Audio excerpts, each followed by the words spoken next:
And we are alive again.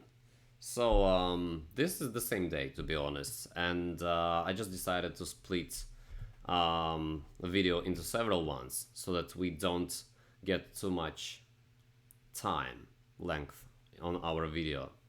So far I think it is really important to practice just for a couple of hours, to have this like studying session, let's say. You need to practice. So I want to continue. I have plenty of energy, so I feel why not, and I feel enthusiastic about understanding all this and learning. So I want to check the next board here, look, that we had. And this one is Queen 5-4. It seems kind of the same, but to be honest, it is quite different. And I think here we have a totally different play.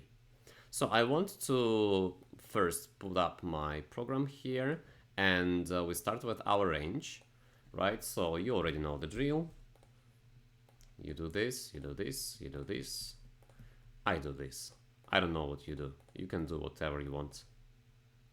Okay, you can copy my range, you can work out your own range. I just find this one effective to play for me personally. Some people play tighter, some people play wider, so it is everyone's choice. This is my choice. So this is my range. Perfect. I have my hands. Okay, apply. Now I'm going to input that Queen 5-4. I think we can just input some random colors here. Why? Because it is anyway rainbow, so it doesn't affect our range that much in any way. So we're going to study this one, Queen 5-4. Now, I think the main difference here with the previous hand is the following. Honestly, we don't have that many sets anymore. And I think that our opponent has more sets of 5s and 4s. Plus, our opponent has more of his bottom hands and suited connectors that he calls with. So I think actually the advantage might be on the side of our opponent. Okay, it doesn't mean that you should always go into defense, but I think your attacking range might decrease significantly. So this is something very important to understand. This is something that we kind of step aside from this book, right? Because in the book they say that, oh, you must kind of like bet 60% of your range. I'm not sure that it will work here. I will try, we will see, but I don't think I will find that many value bets, so we will see. I'm not sure. Let's see. So far we have this amount of hands here, 181.45. Okay, so I will try to act according to the book, but the thing is, even solvers, I think in this case, they offer very often here defense versus our opponents. Actually, we can even double check with this program. For example, we open up on UTG, okay, 2.5, and the opponent calls us on the button, and these guys fold, okay, fold, and we have this Queen 5-4. Let's see, what do they suggest? Okay, so look, they actually do suggest, you see, to check a significant amount of hands here, 79.8. 79.8. So you see, we do bet some hands here. Yeah, hard to understand in these solvers, like looks like you bet everything and nothing at the same time, right? Can add up some more to see better. Okay, but I want still to understand the logic of the game. I don't want these solvers because I really want to just get it right, how I play this game personally. Okay, but I do think that we actually are going to bet less here, and these solvers, they actually confirm what I thought about. This is good to understand this. So I think on such boards we are going to be very board oriented and we're going to be very careful. I do think that we don't have that many value bets here. Okay, so first of all, let's see our strongest hands that we have here. 4s, 5s, great. Very small amount, but we do have them. Okay, sets of queens, great. Ace, ace, king, king.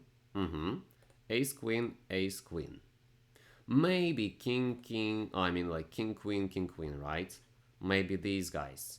So far looks like these are our value hands, and it is around 40 value hands, right? Even in the previous one we had less, we had 33. So I think we do need to cut some of these value bets here. So I'm just going to cut it by 50%. Very easy to remember in your mind, you know, like them to keep it in your mind. Okay, so I will cut everything by 50%. Good. You see, so we are going already to bet much less of our range here. And this is great to kind of realize it. Okay, what else are we going to put away from our betting range? Maybe these queens, we can sometimes bet, can sometimes just check call. If we are going more into defense, I really like to check call with these queens. You know, a set of queens. Because we can check call till river. Catch our strongest, absolutely strongest full house, right? And crash our opponent's full house. Good. So I think this is a good number. Yeah. This is around 10% of the hands of the range that we have. Nice. And we can balance this a little bit with some bluffs that we have. So I'm going to add up some bluffs. Pink color. Bluffs are going to be 6-5, I think. 7-6. Great. I think maybe some of these guys, maybe 6-6 is a good bluff. Maybe these bottom ones are really good bluffs here, because we can catch 4 or 2 or ace and we can continue betting here. So maybe these guys might be a good bluff. Okay, I will think about this. Maybe I will mark them. Okay, 6-6, maybe 6-6. Okay, so far not bad, not bad. Maybe ace-6, but not of hearts, right? So I put out hearts. So ace-6. Okay, not bad. I will add up some more, but as you can see, because the board is not in our favor, let's actually pull up and take a look at that. Ranges, strategy, breakdown. Okay, wait a second. Reports, breakdown, maybe breakdown. No ranges.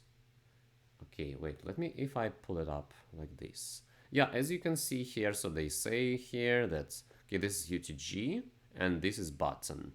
The equity actually runs pretty closely, 50-50%. So it means that like we are both kind of the same here. But I still prefer to decrease the amount of value bets and the bluffs here. So we'll see. What else do I bluff here? I think this one, ace-4 of hearts. I bluff here, ace-4 of hearts. Ace-4 of hearts. I bluff it here. I think still these ace-3, ace-2, they are great bluffs, all of them. So I do bluff with them. And ace-6 added up here, great. Ace-5 I think is good for check calling here. Ace-7, ace-8 I don't touch, ace-9. You know, these guys, they always suffer it. Maybe it is reasonable even to fold them. I mean, like a lot of people, they do fold them, I know, on UTG, because they very often, they are so unplayable. Maybe I should consider starting doing this as well. Okay, what else? So we have approximately the same number of bluffs, the same number of value bets. Do I want to bluff anything else? These top hands, but you see, the thing is, if I bluff with my ace-jack of diamonds, right, and the opponent calls, and the opponent has a set, and then if I catch a jack, I go into check call, right, and I suffer kind of versus a set, and I can possibly suffer on turn river. On river I might be folding, you know. So maybe it is just good to check call with them, you know, and thus we kind of, you know, we signal to the opponent that actually, man, we might have a hand, we're in the defending range, and after the bet on the flop, a lot of opponents, they're very careful on the turn, right, because you're in defense here. So I might consider actually check calling with all my guys here. Yeah, I think so. Maybe bluff some more with these like aces. I think this is kind of reasonable. Okay, 50% of my aces I'm gonna bluff here, and 50% of my colorful aces, I mean like of the same kind, right, suited ones, except for hearts, because this is a dangerous board right here, I think. Okay, good. So I think actually I'm really good here with this amount of bluffs. So I will be more careful here, definitely. Maybe some of these guys I can bluff as well. Okay, like this. Okay, good. Maybe like this.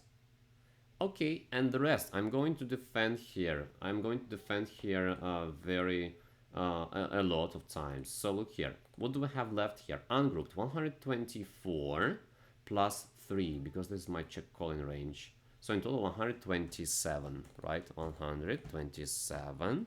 Multiply, if the opponent will bet here 50% of the time, right? A tough scenario. So I defend 67% of my hands. Great, 85. So this is the number that we need to defend here. I think it is kind of not that difficult. And look, we have really strong defending range here. You see? Queens, jacks, tens, nines, eights, sevens. I think this is good. Oh, wait a second. I found one more bluff. 8-7 is a good bluff here, right? Because we can catch a 6 and we'll dominate the opponent here. Okay, good. Now, what else can we check call here? I think these fives, ace 5, is good to check call here. Okay, these queens are, of course, a very good check call. Now, I have 43. We need a little bit more. So I think that's where we can exactly start check calling with our aces. You see, we have some aces left and some kings, right? And I think we can check call with these queens here, 50%, right? And these guys, ace king, and here ace king as well. Okay, wait a second. Oh yeah, hearts. We need to adapt these hearts into the calling range. Okay. Oh, add up, please. Add up, please, good sir. Where are my hearts? Okay, I don't know how to add up in this program. Okay, good. So these 50% I add up back. 50%. Okay, look here. Now we're already growing here. We need a little bit more to call here. So I think maybe these suited broadways around our queen are really good to check call here, right? Because we can catch a flush, I mean like a draw flush, a draw straight, or maybe a draw flush and draw straight, right? I think they're really good. So I will mark them 50%, wait, so 100%. Okay, good. Now look here, I think we're really good. We're really close to the number. We want to call a little bit more maybe. What to call here? Good question. I already have no idea. Okay, maybe these guys. I forgot about them. Yeah, so we will add them up. Wait. 50%. Because 50% in the betting range. Yeah. Okay, look here. And we come to a very beautiful number here. So you see, remember that on these boards we want to defend more, right? I don't know, like, should we consider the check raising range? Maybe we should, but I will be very careful with my check raising range, I think. Yeah, the opponent might be very aggressive here, knowing that he has more sets of 5s and 4s, and he's all around this low board. So the next turn card is gonna be super important here, as you can see. But I still want just to think, okay, what am I going to check raise here, So maybe in this case, in this scenario, I want to check raise some of my queens here. I think they're really good to check raise here. They give me confidence. Okay, check raise with these guys. And I don't want to check raise that much. Maybe 5s, maybe 4s. I don't know. I think 5s and 4s are really good to call here and stand versus our opponent's bluffs and value bets on the turn. Maybe. Or maybe they're good to check jam. Yeah. Okay. So what else do I want to check raise here? I think these 7-6 are really good to check raise here as well. especially without clubs. So I take out the clubs and I'm going to check raise my... Okay, wait a second. Take out the clubs, wait, like this. I leave the clubs and I check raise without clubs. Yeah, like this. A very small number, super small number, right? We need actually more bluffs here if we check raise these 1.5 combinations of queens. So maybe I add up more of my... Oh yes, exactly this bet guy here. Ace 4, our favorite low pair suited aces. Great. So I take out hearts and I check raise with the rest. Yeah. Wow, this is good. Now this is good. Okay, this is getting better. Approximately this. So this is what I'm going to bluff here, I suppose. Yeah, sometimes 7-6 and ace 4 suited and queen. So I think I'm pretty strong here to bluff raise. And I'm pretty strong with my check calls here. Yeah, so we check raise, defend. I mean, like, this is the number of defense, right? So we have some solid defense. We have some really nice check calls here. We bluff a lot of... Oh, I mean, sorry. We fold a lot of trash. Like these. Low guys. Low runner straight guys. I don't think we need to play them. Okay, so we need to fold something, right? So that's exactly what we fold, guys. And look here. So this one, hearts, a6, we fold, right? A2 we bet. Okay, good. Here, some stuff. Some hearts we fold. Yeah, see, hearts are not playable, actually. We need to fold something, and these are perfect candidates to fold out. Yeah. Okay, good. Okay, so look, we're getting better so far. The analysis of this video goes in this way. I think I'm satisfied with what I think about this. You know, I cannot play solvers perfectly, like 20% bet here, 80% defense here. Like, this is too tough. I just try to, like, you know, play smaller amount of value hands on these boards, defend carefully, still bluff something, right? And I think I'm good here. Yeah, voila, the second video. Thank you very much, and I will continue with the rest of my hands.